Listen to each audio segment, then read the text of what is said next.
Good evening and welcome back to another Thursday edition of Live at 5. I'm Lance Jenkins. And I'm Kelsey Rushing. Certainly glad to be back in the studio with you tonight. Glad to be back with you, Kelsey. I know. Excited. And folks, we have a full lineup of news tonight, so let's get right to it. Now for tonight's top stories.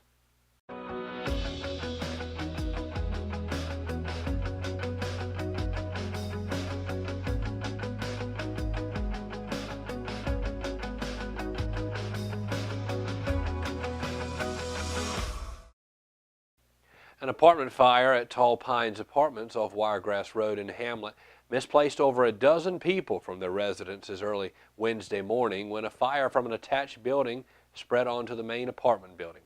The incident is under investigation, but Hamlet Fire Department remained on the scene for nearly 6 hours after the fire was called in to ensure it had been extinguished. Fortunately, no one was injured, but the building has been deemed unlivable at this time. And in today's crime report, Richmond County Sheriff's Department made 4 arrests today, including Monisha Prince, who was arrested on charges of assault and battery. Jimmy Horn arrested on charges of simple possession and possession of drug paraphernalia. And Dwayne Williams arrested on charges of not paying child support, and Christopher Yannick, who allegedly violated his felony probation. Richmond County Sheriff's Department has been very busy today, and we'll keep you posted on any updates. Last week, Hamlet Middle School hosted its annual Title I Parent Night, led by Principal Karen Allen. Allen recognized the fall sports and clubs that the school offers and noted that these are a great way to get involved. A Title I school such as Hamlet Middle School means that the school has a high percentage of children from low-income families. Hamlet Middle School received roughly $26,000 this year as a result, and they use this money primarily for technology, but also to use it to hire tutors for the students and to get teachers professional development so that they are well trained and ready to teach. Allen also mentioned that the end of grade testing scores have highly improved from the previous years. For more information, please read the full story on our website at richmondobserver.com, written by our very own junior contributor, Joshua Foster. Debbie Boone lit up the night on Tuesday at the Cole Auditorium to kick off the 2017-2018 Duet Performing Arts Series. There was a large number in attendance, and about a third of them acknowledged having seen Boone when she first visited in 2011. In her first comments to the audience, she said she was pleased to see everyone's support of the arts. Throughout the night, she shared star-studded stories throughout her career and how she grew up working with famous musicians like Dean Martin, Frank Sinatra, and even big-name family members such as her father, Pat Boone, grandfather, Red Foley, and her mother-in-law, Rosemary Clooney. Debbie Boone's stories intrigued the hundreds in attendance and proved to be a fitting touch to a night spent reminiscing. But her music certainly proved to be the highlight of the evening. Boone sang many of her classic pieces and, of course, ended the night with You Light Up My Life, the former #1 hit on the Billboard Top 100 chart that held the top chart spot for 10 consecutive weeks in 1977. The next show in the series will be held Monday, October 23rd at 7:30 p.m. It will feature a thrilling performance by Flip Fabrique in a contemporary circus-style acrobat show titled Catch Me. Single show tickets are on sale now at the Cole Auditorium box office in Hamlet. The monthly meeting of the Rockingham Downtown Corporation was held on Tuesday. The purpose of their monthly meetings is to promote business, foot traffic, and events in downtown Rockingham. The corporation encourages anyone interested in the betterment of downtown Rockingham attend these meetings and join in the corporation's mission. They discussed a fair on the square, the VFW Auxiliary Post 4203 Veterans Day Parade, and Christmas on the Square. And of course, all information on these events can be found in the article on our website and on the calendar at richmondobserver.com. And the Rockingham Downtown Corporation is also holding a Halloween event in downtown Rockingham on October 31st from 4 to 6 p.m. We'll have more information in the coming weeks about this family-friendly event that will spread throughout downtown. Representative Garland E. Pierce has been appointed to serve on the North Carolina House Select Committee on Disaster Relief. The House Select Committee usually studies hurricane recovery and flood preparedness and also receives updates and provides oversight regarding the implementation of the Disaster Recovery Acts of 2016 and 2017. Representative Pierce noted that he is, quote, excited to have been appointed to serve on the Disaster Relief Committee. He went on, the committee is important because it helps us to get the necessary information out to the people who will be affected by the emergencies. Also, to be able to continue the work on recovery with helping our citizens to better prepare for disasters.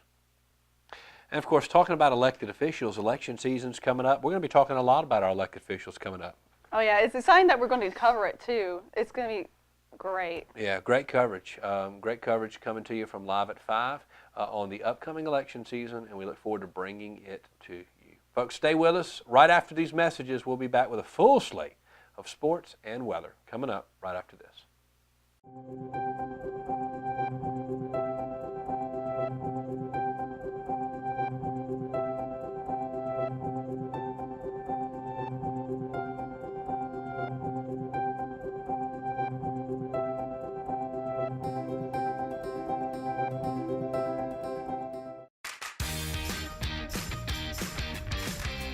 I'm Kelly. I worked at Champion Ford for 2 years. 6 years. 3 years. 1 year. I've been at Champion Ford for 13 years. 1 whole year. 15 years. I'm Jamie and I've been at Champion Ford for 12 years. I've been here 8 years. Champion prices, champion service, champion experience. Get treated like a champion today at Champion Ford. Just down the road from high prices, championfordlincoln.com. We are Champion Ford. Willow Tree Antiques and Gifts is a specialty retail store in downtown Rockingham, in the heart of Richmond County. We are all about rustic, farm-style home decor and gifts. We offer a variety of antique, vintage, and new items. We love helping you make your house a home with unique, one-of-a-kind finds. We also have specialty gifts for all occasions.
Family Pharmacy has been serving Richmond County since April 2007, and we have enjoyed getting to know our customers since then.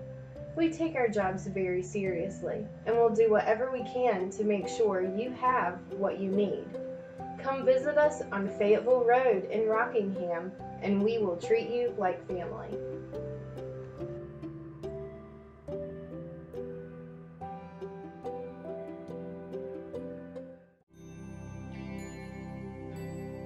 Hospice, you guys just outdo yourselves every day, and I really appreciate it. I honest to God don't know what I would do if it weren't for you. The things that you do, I'm in approval of, and thank you. I don't know what else to say other than thank you. Back in action for the first time in almost a week, the Richmond Senior High School Lady Raiders varsity volleyball team didn't lose its winning touch as it defeated non-conference opponent Anson High School for the second time this season. The Lady Raiders, now 14-0 on the season, remained undefeated and is getting used to putting up zeros in not only the loss column, but perfecting the art of winning matches in straight sets. Keeping an opponent off the scoreboard for the 10th time this season, Richmond silenced the Lady Bearcats 3-0, winning 25-20, 25-13, and 25-17. The junior varsity team saw its 9-match winning streak come to an end as it lost its straight sets 13-25 and 23-25. The last time the JV squad had lost was at home on August 23rd. that too against the Lady Bearcats. Both Lady Raider teams are back in action Thursday as they'll return to Sand Hills Athletic Conference play at Purnell Sweat High School. Junior varsity will get things going at 5 p.m., followed by varsity at 6 p.m. And the Lady Raiders varsity team is now just 2 wins away from tying the all-time record at Richmond Senior High. Richmond JV football team looks to remain undefeated as they travel to Purnell Sweat this evening. The football squad opened the year defeating Wake Forest High School 24-23 in overtime on the road, then beat Pine Forest 34-6 in its first home game of the year. It was the first loss Wake Forest had suffered since October 3, 2013. 2 weeks ago, the Raiders held on against perennial foe David W. Butler High School 6-0 to bring their win-loss record to 3-0 on the season. We will have the results of tonight's action tomorrow on Live at 5. The Richmond Senior High School boys soccer team wrapped up its week Wednesday night as it beat out not only the Reign but Sand Hills Athletic Conference opponent Scotland High School 8-2. A total of 8 players tallied a point, with senior forward Victor Lucero and junior forward Carlos Alcazor each scoring 2 goals. Also netting goals for the Raiders were seniors Patrick Hamilton and Jonathan Tadlock, who also had an assist, junior Nolan Allen, and sophomore Lee Hayden. Junior Jose Fonseca and sophomore Joseph Nicholson each had an assist. Head coach Benny Howard noted, quote, "I'm glad we got the W, but we started out a little slow. We scored 2, but gave up a goal. Once we got settled at halftime, we started to open it up and scored some nice goals." Improving to 7-4 and 4-2 in conference play, Richmond has won 3 of its last 4 games, all of which were conference victories. The junior varsity team also won, defeating the Fighting Scots 4-1. Noah Aiken, Cole Dean, Brady Edmonds, and Trevor Moss scored for Richmond. Richmond picks up action Monday, September 25th on the road at Hoke County High School. The junior varsity match is set for 5:15 p.m., followed by varsity at 7. And in racing, it was an action-packed weekend for NASCAR as the Monster Energy Cup Series kicked off the playoffs at Chicagoland Speedway. And the Xfinity and Camping World Truck Series set the field for their playoffs. For Russell Parker's full breakdown of the playoffs, visit richmondobserver.com. And now for weather. Your 3-day weather report is brought to you by Farm Bureau Insurance. Tomorrow we'll have plenty of partly clouds with a high at 87 with only a 20% chance of rain. The weekend looks fantastic at 88 on Saturday and 87 on Sunday. Also with some clouds and just 10% chance of rain. In hurricane news, Maria is still predicted to stay off the coast and will likely not impact the Carolinas. And that is it, folks, for another edition of Live at 5. We certainly appreciate you joining us tonight. And Kelsey, I was honored to be back on set with you I know, tonight. it's been a while. It has been. I mean, you know, it's only been, it really has only been less than a week, but it feels like an eternity. Right. I like being up here on the show, and of course we're glad to have you on our team. And folks, every single night we're bringing you Richmond County's nightly news. Remember, you can watch Live at 5 on the app, the official RO app, available for download on the App Store on iPhones, as well as Google Play for Android devices. You can also watch Live at 5 on our website, richmondobserver.com, on Facebook or YouTube. Tons of ways to watch Live at 5. Yep. And folks, we certainly look forward to you joining us again tomorrow night for another Friday football edition of Live at 5. I am Lance Jenkins. And I'm Kelsey Rushing. And we'll see you tomorrow night for another edition of Live at 5. So long.